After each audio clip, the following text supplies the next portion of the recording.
Iba. ¿Cómo están mis tigres en programación neurolingüística? Es momento de arrasar con nuestras metas. La fórmula definitiva para la grandeza personal está aquí en su podcast favorito, Lidera con éxito PNL para Bravos. Soy el Tigre Serga y vengo con un rugido que te llevará al entendimiento del liderazgo, la persuasión y de tu mente de formas que jamás imaginaste. Y amigos míos, ¿saben qué más? Detrás de este micrófono ruge un ex peleador profesional de Muay Thai y las MMA. Sí, has escuchado bien, el apodo Tigre nace en la arena de un cuadrilátero de Muay Thai, el deporte conocido como uno de los más salvajes y respetados del mundo. Hasta que di un salto a un mundo totalmente diferente en el cual conocí la programación neurolingüística, donde ahora enfoco toda mi pasión y talento en ayudar a las personas a romper lo que les impide tener éxito en su vida y alcanzar grandes metas. Ahora, quiero que sepas que cada episodio de Lidera con éxito, PNL para Bravos, te llevará a través de historias épicas de superación, tácticas para manejar tus emociones en minutos y estrategias para lograr el éxito y así des un salto hacia la grandeza personal. Porque en este territorio nosotros creemos que la grandeza es una elección. Suscríbete en Spotify y en YouTube para no perderte este momento de sabiduría único. Así que prepárate para desencadenar tu potencial con el enfoque de un tigre hambriento de lograrle todo, porque en este podcast rugirás más fuerte que nunca. Así que arrasemos. ¿Cómo están familia? Buenos días por acá también en TikTok. Quiero saludarlos y comentarles que bueno, seguramente ustedes habrán estado esperando ya que suba el siguiente capítulo, La estructura de la magia volumen 2. Este libro, que si bien en el capítulo pasado hemos hablado de la estructura de la magia volumen 1, donde aprendimos ciertas preguntas que podríamos hacer a ciertas creencias, ¿no? Cuando alguien tenía creencias que eran generalizaciones o creencias que eran distorsiones, ¿no? Que distorsionaban el mundo. O también si nos topábamos con un cliente que tenía creencias con eliminaciones, ¿no? Como por ejemplo, cuando te dicen, me siento mal. Sabemos que cuando alguien nos dice me siento mal es una oración mal formada, ¿no? Porque alguien no puede sentirse mal. Mal no significa nada para la persona, ¿no? Realmente cuando decimos yo me siento, usualmente hay una emoción detrás. Pero muchas veces cuando hablamos de manera superficial, ¿no? Cuando hablamos solamente por la parte de arriba, decimos me siento mal para no poder tocar realmente la o las emociones que estamos sintiendo. Entonces, con el metamodelo que lo aprendimos en el libro pasado, en la estructura de la magia volumen 1, en ese libro nos enseñaban qué clase de preguntas podríamos hacer para cuestionar esas palabras y así dar con la causa raíz, dar con la profundidad de lo que realmente le está pasando a la persona.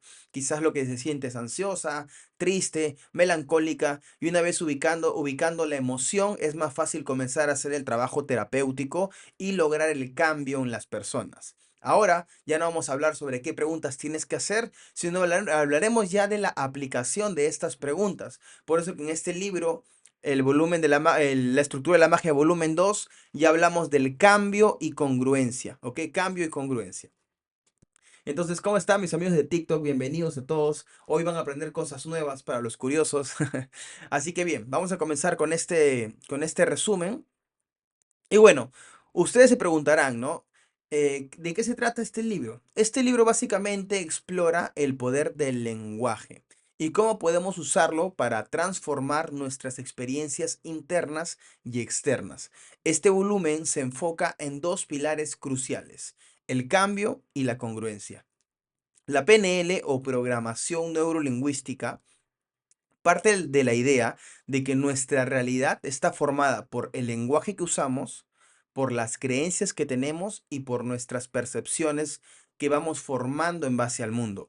Por lo tanto, si queremos crear cambio en nosotros, necesitamos intervenir en esa estructura mental y lingüística que nos limita.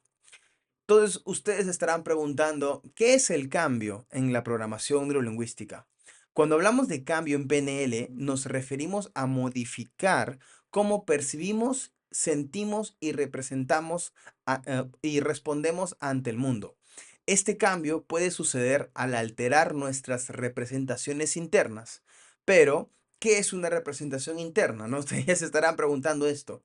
Básicamente, una representación interna, una idea o un pensamiento que vendría a ser lo mismo, es la manera en la que nuestro cerebro organiza la información que obtenemos del mundo a través de imágenes, a través de sonidos, a través de sensaciones y a través de palabras. Si nosotros encontráramos una manera en la cual pudiéramos cambiar cualquiera de estas cuatro maneras en cómo creamos nuestras representaciones internas, podríamos modificar nuestros pensamientos, ¿verdad? Y si podríamos modificar nuestros pensamientos, entonces podríamos modificar también las sensaciones que estamos experimentando. La pregunta es, ¿cómo lo hacemos? Pues para eso es que tú quisieras aprender programación neurolingüística, para aprender cómo hacerlo. Por ejemplo, imagina que tienes miedo a hablar en público. ¿A cuánto les ha pasado esto? Seguramente que a muchas personas, ¿no? Que tienen miedo a hablar en público, que tienen miedo a grabar un video, quizás para redes sociales. Puede que cuando piensas en ello, te imaginas a ti mismo cometiendo errores. Te imaginas tartamudeando, sudando o quedándote sin palabras. Esa es una representación interna negativa.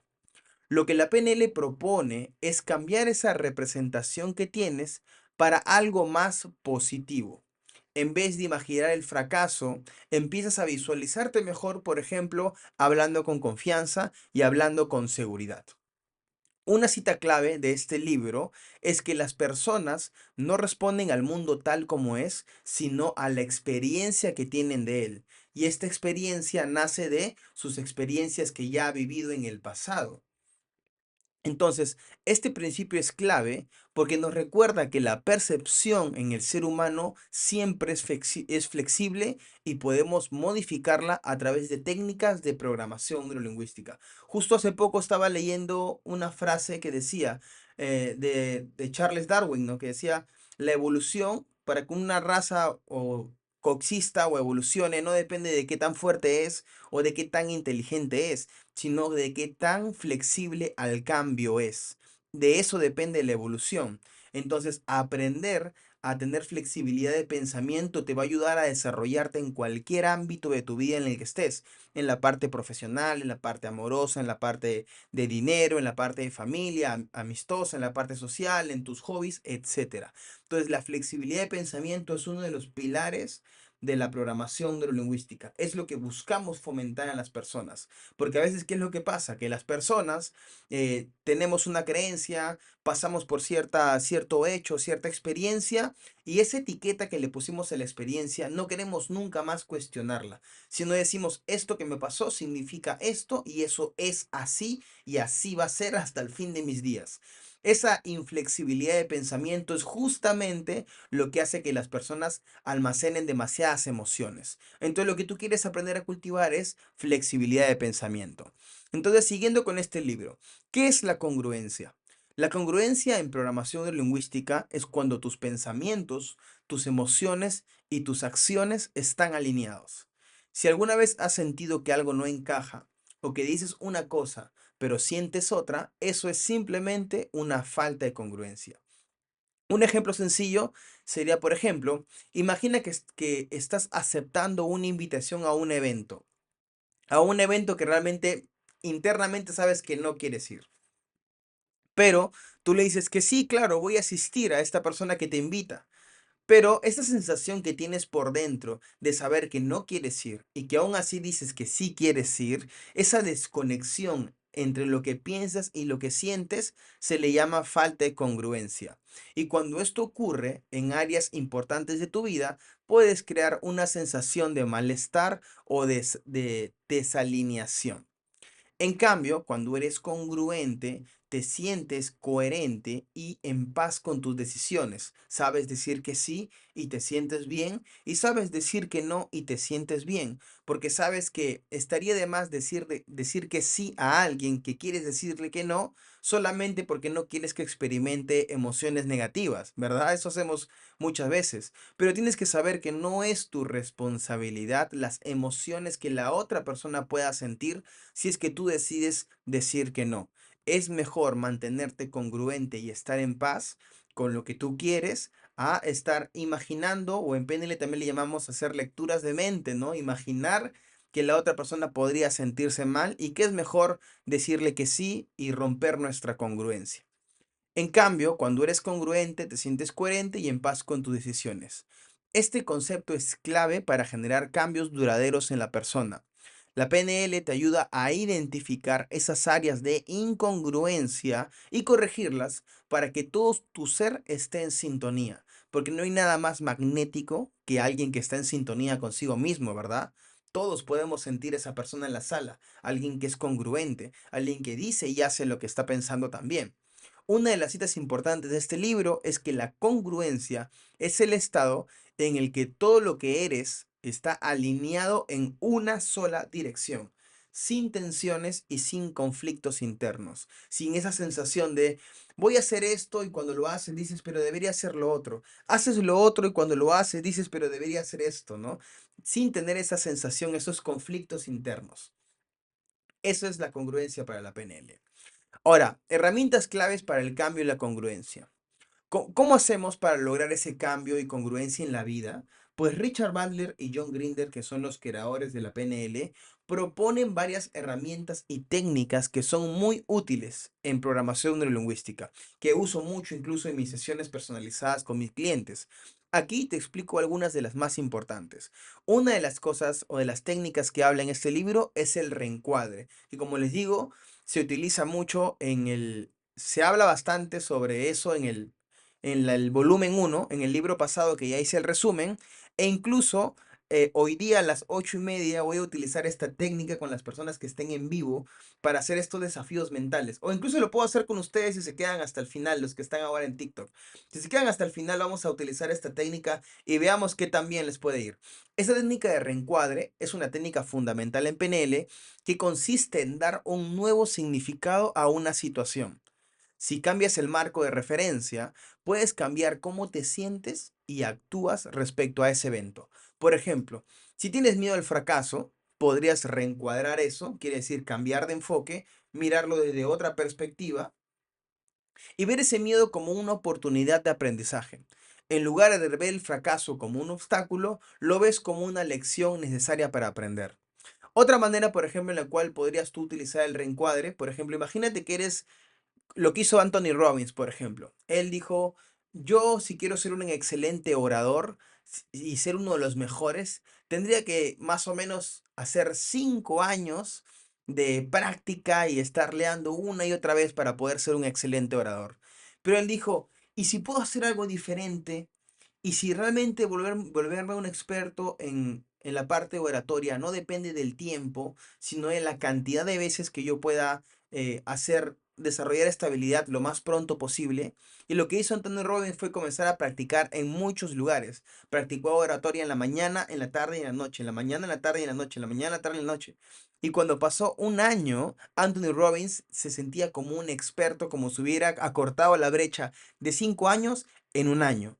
Pero para que te ocurran estas ideas, para que puedas fluir con esas nuevas creencias, para que puedas tener comportamientos diferentes, tú tienes que saber que hay cierta posibilidad. ¿Por qué no se te ocurrió antes? ¿Por qué no lo practicaste antes? Porque simplemente te habías quedado rígido en tu manera de pensar. Pero como cuando queremos aprender PNL sabemos que todo depende de interpretaciones y de creencias, entonces tú desarrollas esta flexibilidad de pensamiento que te ayuda a reinterpretar las cosas, a sentarte y ponerte a pensar, ¿cómo esto podría significar algo diferente? ¿Cómo esto diferente que podría significar la situación me podría enriquecer más a mí y a mi autoestima o a mi confianza? Entonces, hacer ese, detenerte y ponerte a pensar de esa manera y reinterpretar lo que te está pasando, se llama reencuadre. Entonces, cada vez que te quedes atascado en un pensamiento limitante, en una barrera mental, pregúntate, ¿qué otra cosa podría significar esto? Ese significado que podría hacer que tenga más autoestima, que tenga más confianza, que tenga más seguridad. Por ejemplo, una de las reencuadres que utilizan en ventas, por cada vez que te dicen que no, es que te estás acercando al sí. Eso es una manera positiva de ver algo negativo, que ayuda a las personas a mantenerlos con esa esperanza, esa confianza de que van a poder vender, en vez de estar pensando de que mientras más nos te digan, más nos van a venir y de esa manera desgastar toda tu energía y batería mental, simplemente piensas que mientras más no, estás a punto de llegar el sí. O que el no simplemente es una manera que el cliente te pone para que seas creativo y demuestres de lo que estás hecho, por ejemplo. Y ver algo más como un desafío o algo que te invita a la acción en vez de algo que te imposibilita o simplemente te detiene. Esa es la técnica de reencuadre. Y se utiliza, ¿cómo la utilizamos? Pues con preguntas, con ese ping-pong de toma y dame, que es básicamente lo que hicimos en el live pasado aquí en TikTok, en los desafíos mentales, en este programa que estoy haciendo a las 8:30 de la noche, hicimos reencuadre. Hicimos unas preguntas que lo que ayudaron es a enriquecer la perspectiva de la persona, a desarrollarle una flexibilidad de pensamiento y de esa manera la persona se cuestione y diga, ¿verdad, no? Esto también podría significar esto otro. Y así es como las personas comienzan a lograr este cambio, comienzan a tener más, digamos, comienzan a ver más esa posibilidad de que esto puede significar otra cosa.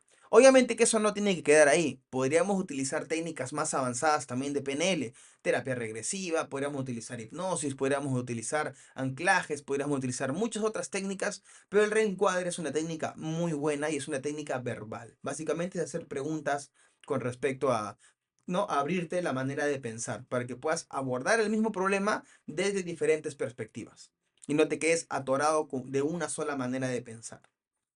Otra técnica que también recomienda mucho son los anclajes. Los anclajes es otra técnica poderosa y lo es. Incluso ahora fui hace poco a un evento de peleas, fui al Inca FC que se realiza acá en Perú, en el Coliseo de Gallos, donde pelean MMA. Y mira, había grabado con mi teléfono todas las maneras en cómo iniciaba un peleador una pelea. Antes de comenzar el combate, todos los peleadores hacían lo mismo. Todos menos dos. Todos menos dos, que creo que fue lo que perdieron. Pero la gran mayoría iniciaba el combate de la siguiente manera. Todos hacían saltitos. Así es, todos hacían saltitos. Cada vez que iban a salir a pelear, cuando ya el referee les iba a decir peleen, todos saltaban. Hacían estos saltitos. Hacían el mismo salto todos. No importaba qué estilo tenías, si eras striker o si eras un peleador de suelo.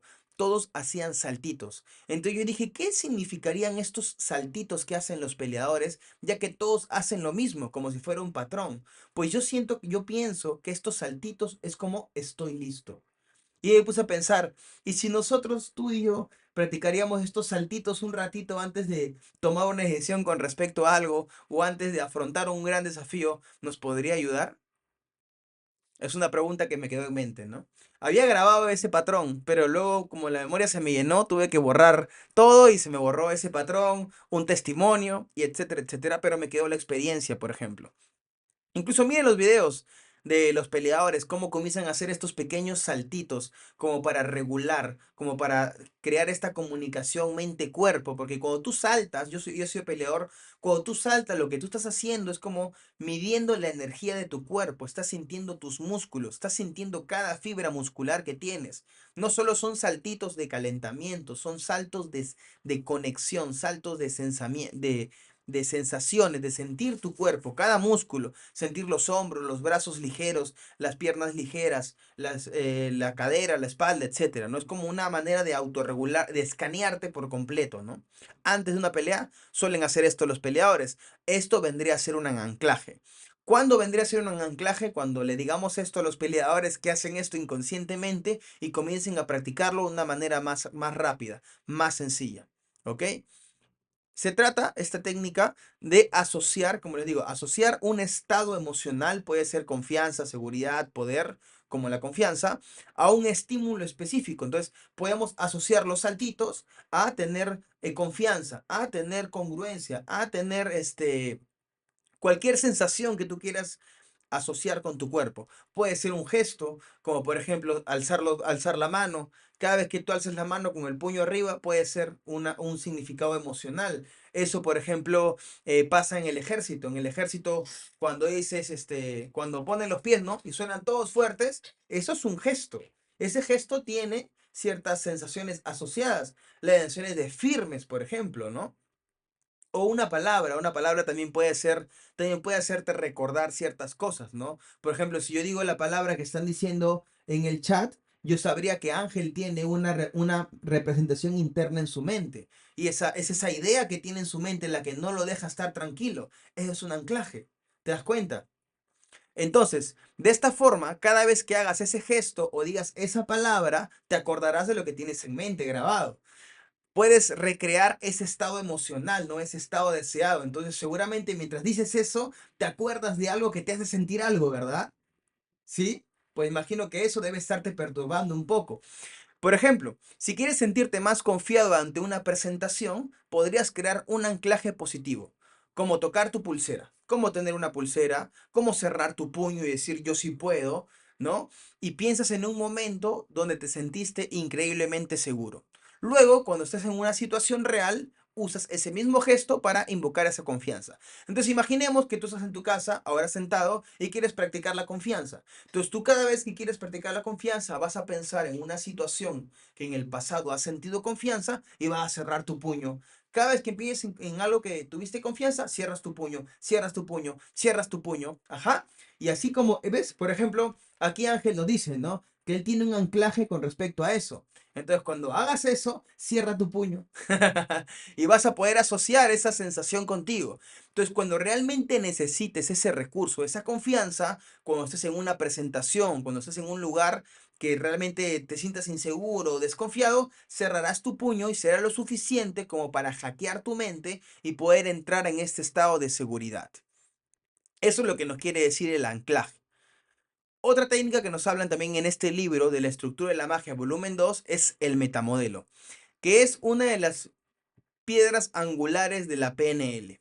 Se trata de un conjunto de preguntas y el metamodelo vendría a ser otra manera de hacer reencuadres, porque es un conjunto de preguntas que te ayudan a recuperar la precisión en el lenguaje, ya que muchas veces nos limitamos a expresiones vagas y distorsionadas. Estas preguntas sirven para clarificar y ampliar la perspectiva de una persona sobre un problema. Preguntas, por ejemplo, como ¿qué específicamente es lo que te molesta? ¿Cómo específicamente es que sientes eso? Eh, ¿Desde cuándo tienes ese problema? ¿Qué pasaría si no tuvieras ese problema? ¿Qué pasaría si continuaras con ese problema? Y diferentes preguntas que nos ayudan a entender mejor la estructura del lenguaje del cliente, poder cada vez ir más hacia la raíz y así poder detectar lo que realmente le perturba a la persona. ¿Cuál es esa representación interna que ha puesto tan profundo, que ha bajado, lo ha escondido tanto que no se da cuenta de dónde viene ese patrón? Entonces, con las preguntas del metamodelo, lo que hacemos es, con cada pregunta comenzamos a hacer que la persona baje, baje, baje, baje, baje, baje, baje, hasta que llega a este recuerdo, a esta causa raíz, a este primer evento donde tomó esa decisión. Una vez que llega a este evento, es donde tú puedes aplicar una de las técnicas de PNL. Entonces, digamos, esta persona tiene mucha inseguridad. No, Pía, lo que pasa es que soy inseguro. ¿Y de qué eres inseguro específicamente? Ah, para poder hacer presentaciones. ¿Y qué presentaciones específicamente son las que te hacen sentir inseguro? Ah, las presentaciones que son del trabajo. ¿Y qué con respecto al trabajo te pone inseguro? Ah, mi dominio para hablar con personas. Ok, hemos llegado a que lo que le molesta es su dominio para hablar con personas. Entonces, cuando tenemos esto acá, le preguntamos a la persona, ¿tienes una imagen con respecto a esto? ¿Te imaginas, tienes una imagen vívida de esto? Sí, me imagino yo con el cliente cerrándolo y teniendo fracaso. Sobre esa imagen, sobre esa representación interna, es donde tú utilizarías alguna técnica de PNL, ya sea el anclaje, colapso de anclas o cualquier otra técnica que, si no sabes qué técnicas aplicar, pueden aprenderlo en mi certificación en la Escuela de Tigres en Programación Neurolingüística, esta escuela internacional de expertos en PNL e hipnosis, respaldado por la HPNL y la American Board of NLP. Pueden aprenderlo conmigo también en mis certificaciones privadas si quieres dedicarte al coaching y a la terapia, o quieres tú aprender programación neurolingüística para ti mismo. También sirve muy bien para eso. Y ahí puedes aprender mucho más de 24 tipos de técnicas para poder proceder en este tipo de casos. Entonces, una vez que tienes la representación interna de la persona, ya cualquier técnica podría funcionar muy bien. Lo complicado o el desafío está en encontrar ese recuerdo.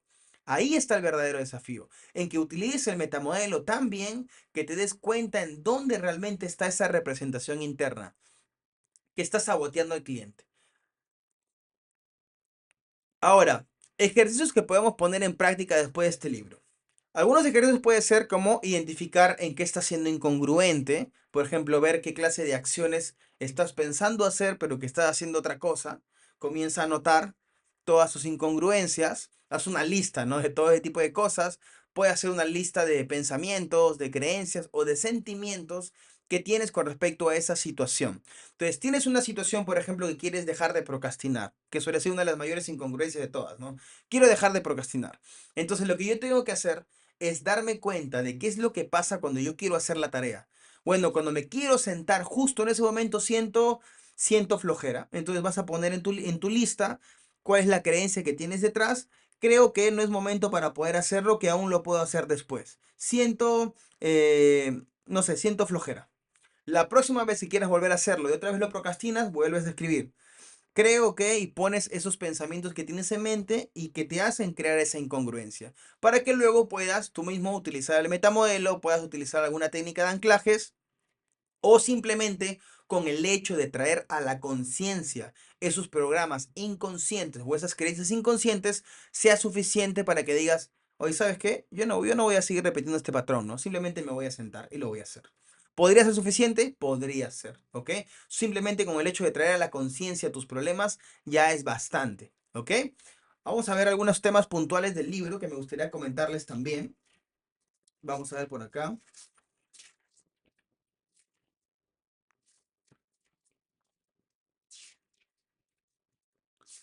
Vamos a ver algunas cositas que sí me parecían importantes comentarles.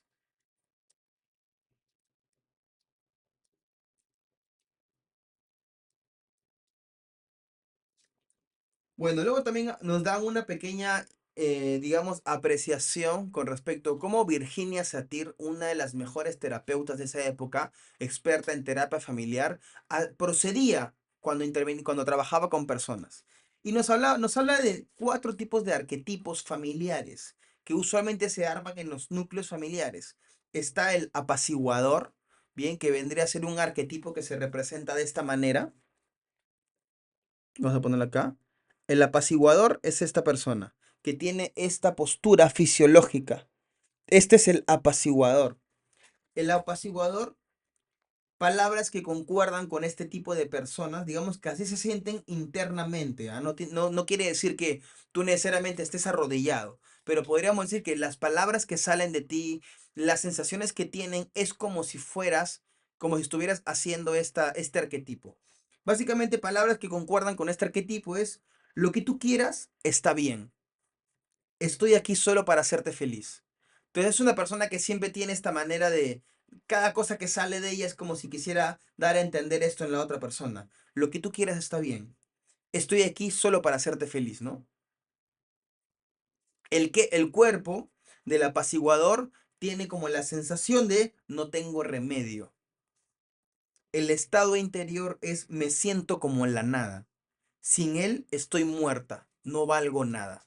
Entonces, en el núcleo familiar usualmente hay una persona que es el apaciguador, ¿ok? La persona que recibe todos los castigos, que se siente desdichada, ¿no? Imagínate las sensaciones que siente una persona así, ¿no? Desdicha, con mala suerte, con desesperanza, con dependencia, ¿no? Con cierta dependencia, porque si yo estoy así, es como que tengo dependencia de otras personas que tengo que recibir, que no puedo yo construir por mis propios lados, ¿no?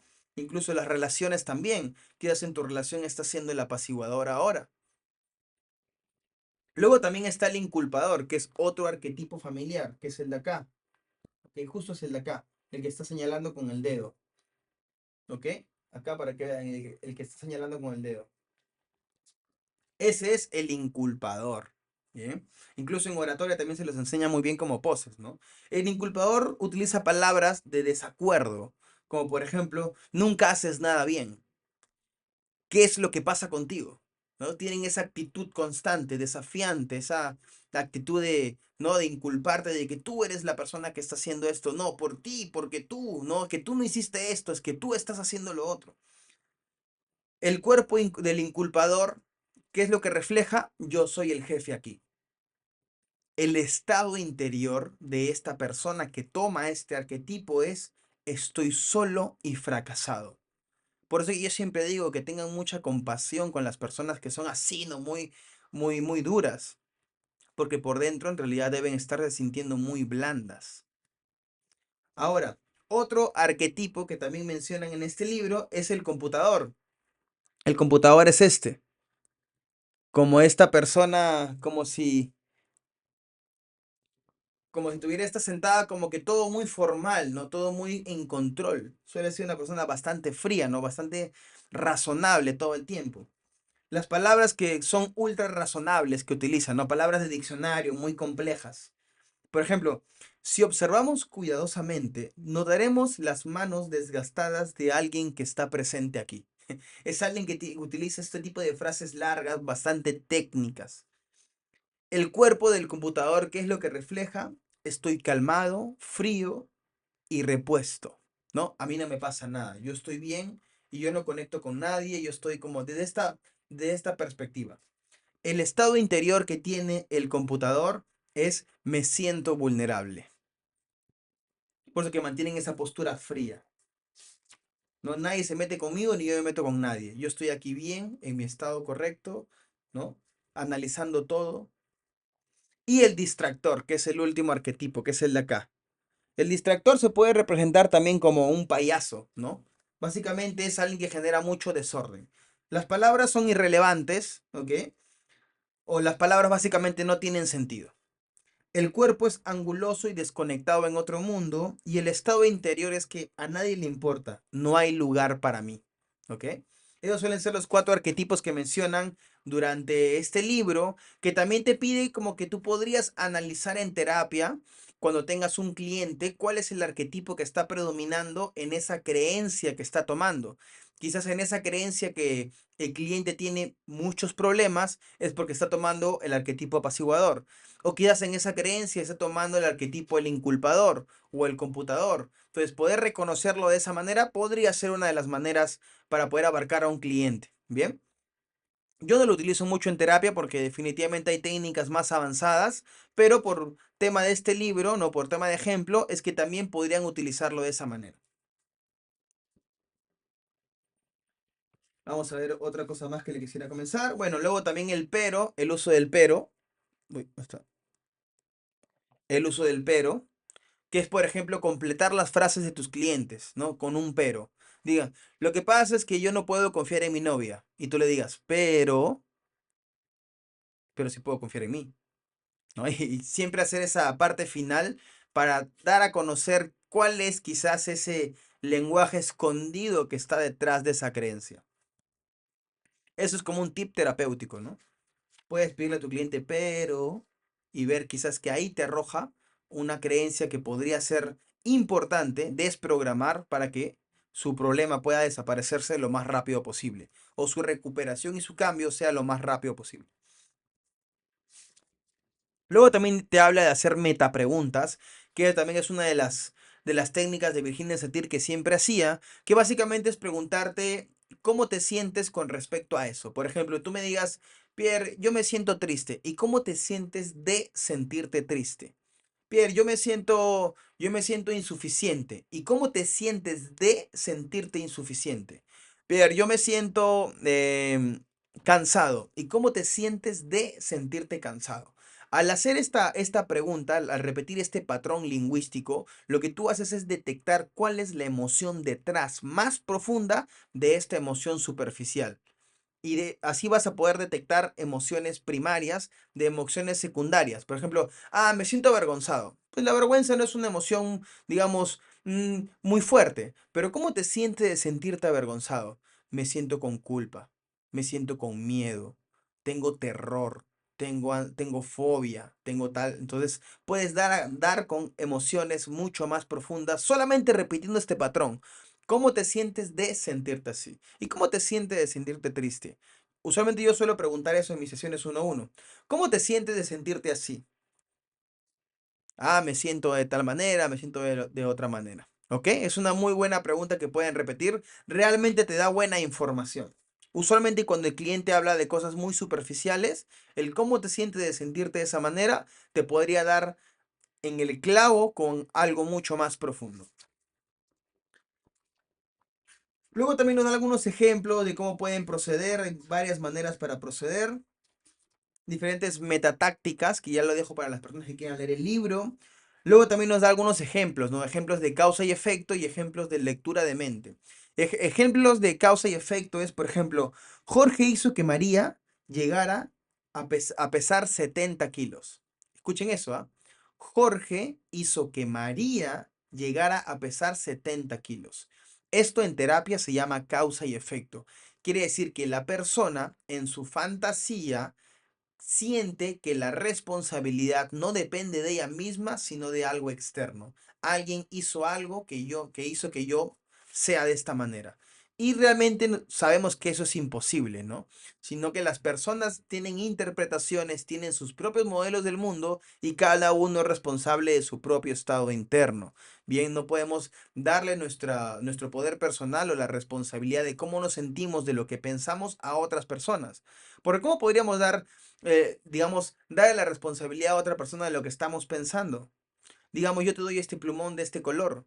¿Cómo yo podría ser responsable de las ideas o pensamientos o representaciones internas que tengas con respecto a este plumón?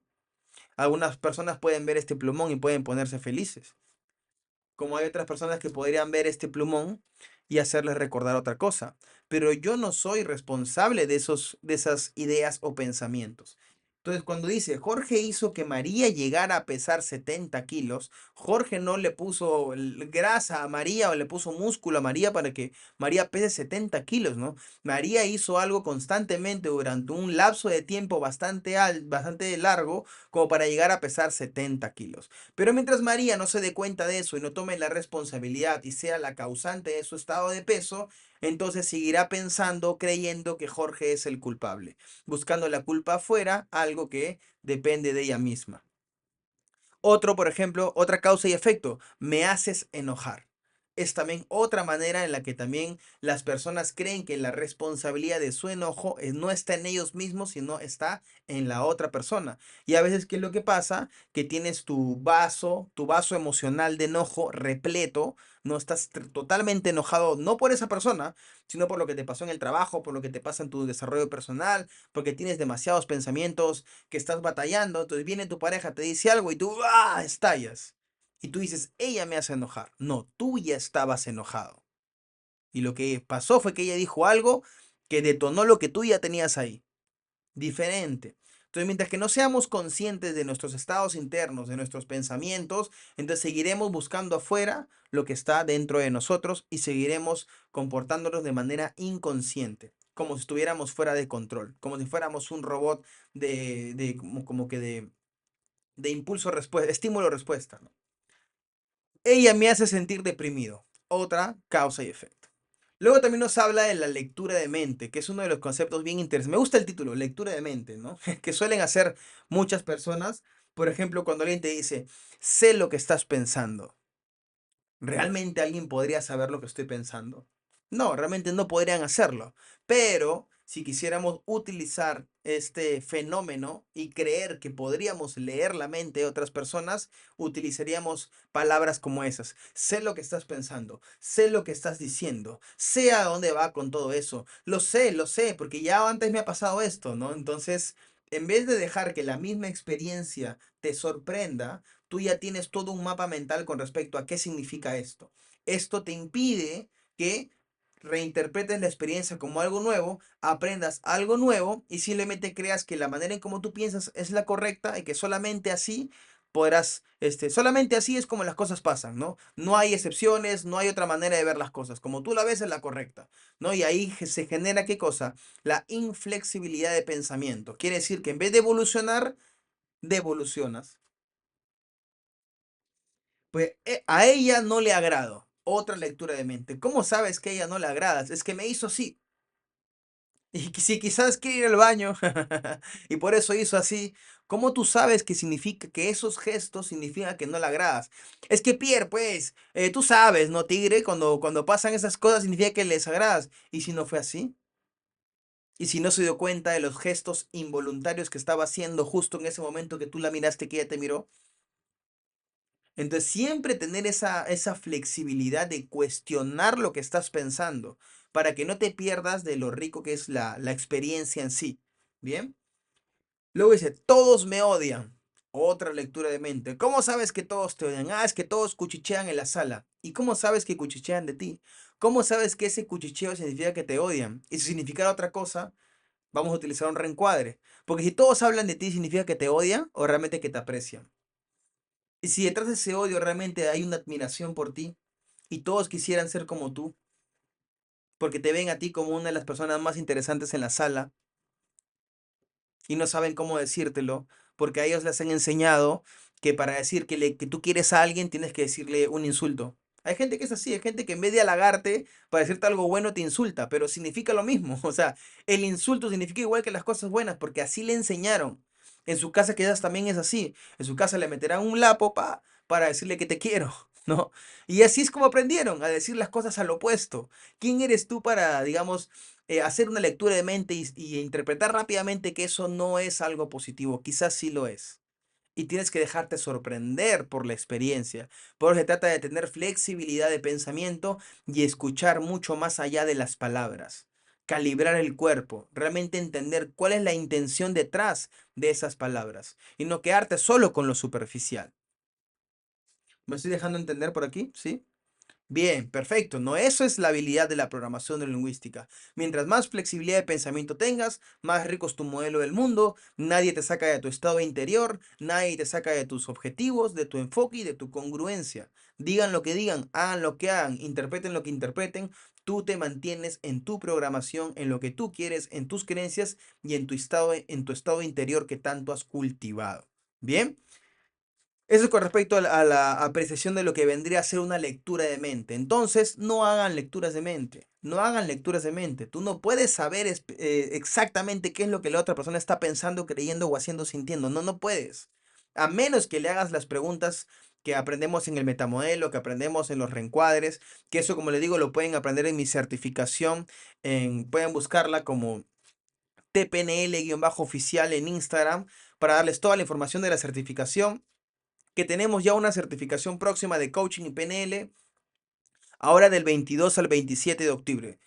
Es una triple certificación que sale respaldada por mi escuela de PNL, Los Tigres en PNL, por la Asociación Hispanoamericana de Programación Neurolingüística y por la American Board of NLP. Así que si te gustaría aprender más sobre la PNL y llevar este conocimiento lo más profundo, pues estás bajo un buen mentor ahora mismo. Porque nosotros no aprendemos la PNL a nivel superficial, sino que realmente te voy a dar todos los conocimientos y conceptos de la pureza y la grandeza que tiene la programación neurolingüística. Porque no es que te voy a enseñar algo nuevo. Esto es algo que tú ya haces. Tú ya programas tu mente de una manera. Tú ya lo haces con excelencia. Lo que yo vengo a decirte es, carajo, ¿por qué te estás programando así? Prográmate de la otra manera. En vez de programarte por tantos años la misma idea, haciendo lo mismo todo el rato, pues hazlo, pero para el otro lado. Pero sigue haciendo lo mismo, pero para el otro lado. Yo te enseño cómo, qué es lo que estás haciendo, qué es lo que estás pensando, qué es lo que estás sintiendo, cómo lo haces, cómo te has insertado esas creencias negativas para que te insertes ahora de la misma manera las creencias que sí quieres. Seas más estratégico, más funcional. Pero bueno, para las personas que quieran desarrollar esa habilidad, ya saben que están bienvenidos para eso. Y bueno, a ver, vamos a ver qué otras cosas tenemos por acá en el libro que les puedo comentar. Mm, mm, mm.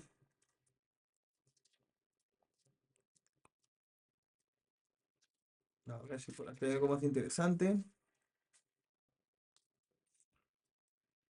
Bueno, nos dan algunas preguntas también que podemos utilizar en una terapia familiar.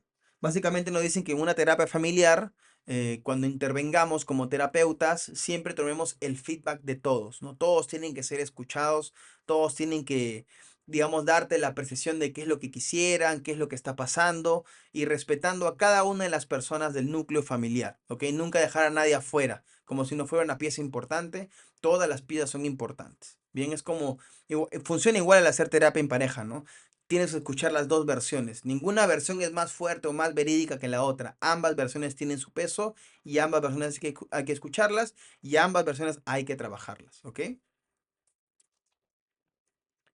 Y bueno, así es como termina este libro, La estructura de la magia, volumen 2. Esa es la manera como podríamos generar cambio y congruencia en las personas, tomando en cuenta cuáles son los arquetipos que están tomando, tomando en cuenta cuáles son los reencuadres que podrías utilizar, las preguntas del metamodelo que podrías hacer para detectar la causa raíz o la profundidad del problema y sobre eso cambiar esa representación interna que tiene.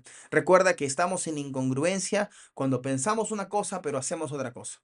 Y ahí sí es recomendable siempre la intervención de una u otra manera en terapia tradicional, si te gusta la terapia tradicional, o en terapias alternativas como la programación neurolingüística, el coaching, la hipnosis, que son especialidades que trabajamos aquí.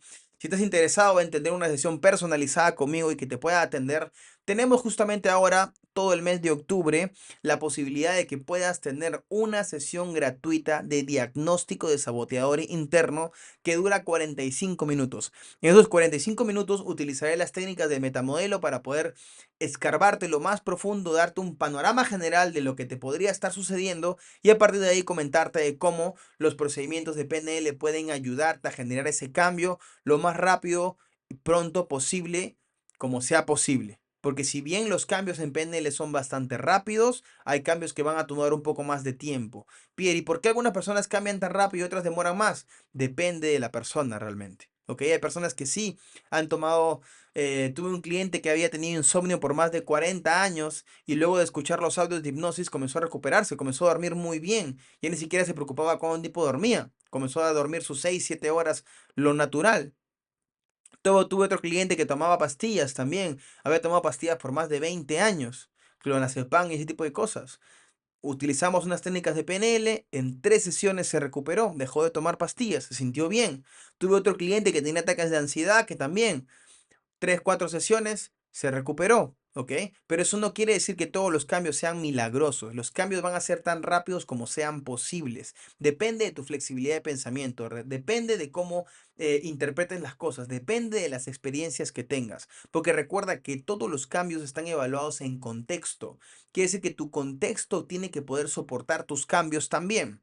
Entonces, ese es un segundo desafío, por ejemplo, que quizás nadie te ha comentado, que una vez que tú cambias, tú te vas a mostrar frente al entorno. Entonces siempre le digo a mis clientes, por eso que siempre les doy varias sesiones. ¿Por qué? Porque le digo, tengo que ver cómo te enfrentas contra el entorno. Porque digamos que tú todo el tiempo has sido una persona insegura.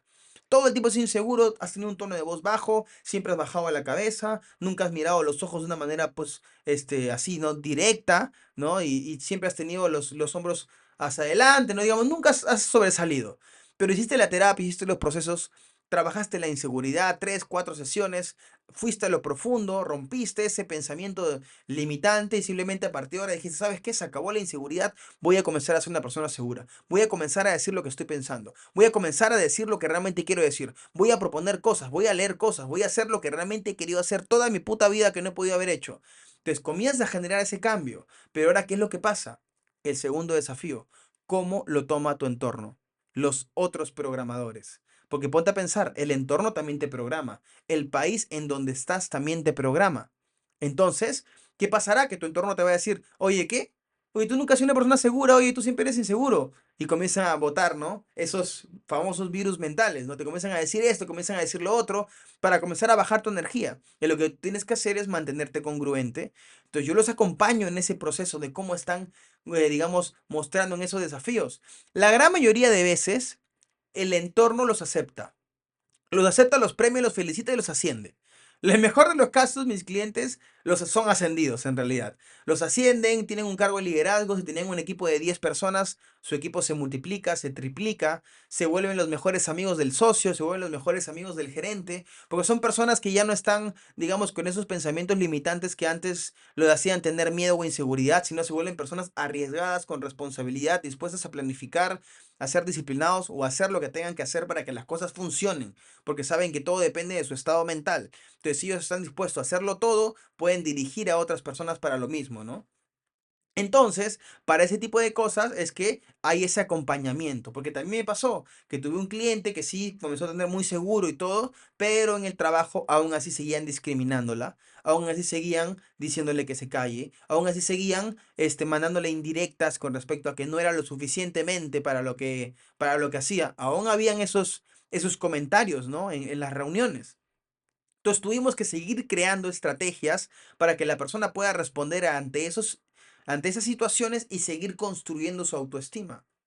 Lo que pasó fue luego que la ascendieron, creció, se volvió la mejor amiga de esta persona que antes era su retractor, ¿no? Porque no pudo con su magnetismo y le está yendo muy bien ahora. Entonces, los cambios van a ser tan rápidos como realmente puedan ser posibles. Pero de que hay cambios, realmente puedo decirles algo, la PNL funciona.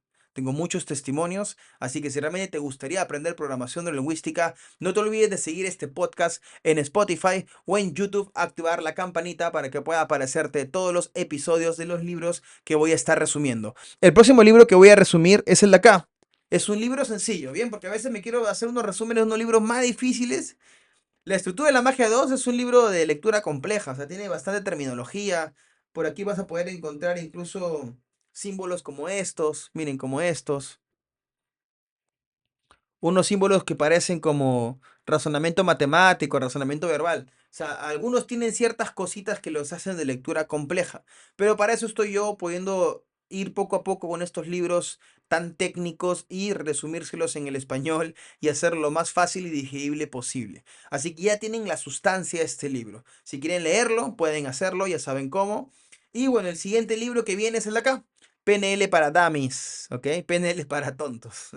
Este es un libro que me lo compré en mis inicios, ¿ok? De PNL, porque uno tiene que aprender PNL de todos lados, familia. Uno no puede quedarse sin aprender esta tecnología. O sea, yo he visto gente cambiar en mi cara, así, en mi cara los he visto cambiar. O sea, me he quedado como que, ¿qué? Yo también he tenido resultados muy rápidos cuando he utilizado estas técnicas. Pues yo digo, una vez que una persona utiliza PNL, ya es un, ya no hay marcha atrás. Ya no hay marcha atrás. Es bien difícil que un cerebro, después de haber crecido o haber entendido una nueva idea, pueda olvidar esa idea. No te lo olvidas. Queda para siempre ya. No puedes hacer como que no entendí. Ya entendiste. Ya lo viste. Ya viste al monstruo. Ya no puedes hacer como que no lo vi. Ya no puedes hacer como que ese monstruo no es. Ya lo viste. Ya lo oliste. Ya lo escuchaste. Entonces, eso ya genera cierto crecimiento en tu conciencia, en tu pensamiento y todo esto. Entonces vamos a hablar el próximo capítulo de PNL para Dummies. También hablaremos de anclajes, también hablaremos de algunas técnicas del metamodelo, pero también hablaremos también de las metáforas y el lenguaje hipnótico, que es algo que también me causa mucha curiosidad. Así que el próximo podcast va a tratar sobre esto. Yo pienso que es un libro bastante grueso, ya lo he leído varias veces, así que siempre me ha servido. Siempre es bueno tener claridad desde lo más sencillo hasta lo más complejo, ¿no? La idea es poco a poco ir consolidando estos conocimientos, porque cuando yo aprendí PNL para dominarla al nivel que la domino ahora, al tal punto que ya en mis sesiones solamente me siento y mi cerebro hace todo el trabajo. Yo me siento con mi cliente y le digo, comencemos y me pongo en total entrega, ya ni siquiera sé qué hago, solamente hago todo el trabajo y ya mi mente sabe qué hacer, porque tuve tantas veces entrenamientos básicos, hice como más de 50 entrenamientos básicos, que me quedó grabado que la base era así, porque a veces uno lee la base una vez y luego no la vuelves a leer, ¿no? Pero si luego lees la base una vez, te lo dice otro autor, te lo dice otro autor, te lo dice otro autor, te lo dice otro autor, te lo dice otro autor, te lo dice otro autor, y así estás leyendo la base una y otra vez, llega un momento en el que comienzas a decir, bueno, entonces quizás esa sí es la base, ¿no? No tengo que repensar nada. Quizás así es, ¿no? La programación de lingüística es que tus pensamientos están programando, están constantemente alineados con tu sistema nervioso y tú lo expresas todo el tiempo a través del lenguaje. Entonces, tus palabras representan cómo estás cableado por dentro. Entonces, seamos más conscientes de las palabras que utilizamos. Porque si yo voy a representar cómo pienso desde cada palabra que utilizo, estoy revelando mi nivel de conciencia, mi desarrollo de pensamiento, qué es lo que es más importante para mí y todo esto, y que realmente no existen bromas, sino que realmente siempre estás hablando las cosas que tienes instalados en ti. Entonces comenzaría a utilizar un lenguaje que enriquezca más mi modelo del mundo. Utilizaría un lenguaje que realmente esté construyendo siempre mi autoestima. Estaré utilizando un lenguaje que siempre esté fortaleciendo mis debilidades, para que mis debilidades se vuelvan una fortaleza. Eso estaría haciendo todo el tiempo en cada palabra que utilizo, si fuera consciente de la programación neurolingüística. Entonces, bien, familia, muchas gracias por haberme acompañado hasta aquí. Ha sido un placer volver a grabar este capítulo de este podcast. Hemos hablado de la estructura de la magia, volumen 2, cambio y congruencia. Y nos vemos en el próximo capítulo. PNL para Damis. La próxima semana estaremos haciendo este resumen. Ahora sí, me voy con mis amigos de TikTok.